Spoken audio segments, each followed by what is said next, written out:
The cornice board's 40 inches long overall. So I want to make sure I'm at least 50 inches to go down around the sides as well. So I'm just going to do 52 inches.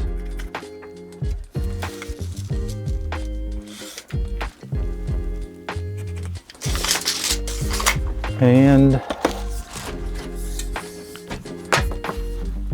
to go around the front and underneath and over the top, it's a 10-inch one, so I'm going to go about 1.5 inches more, 11.5.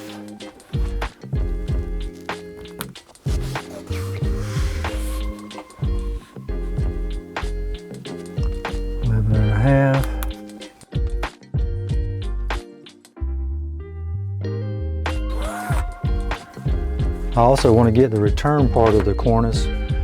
So after you put a welt cord on, you got to do the return part underneath the bottom edge.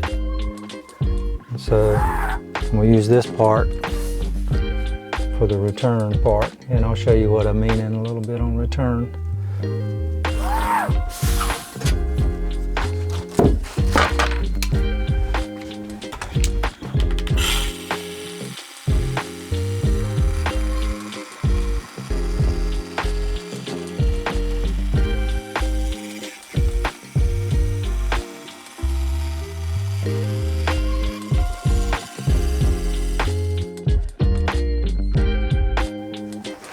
Okay, and then I just mark the top and the back side of each one.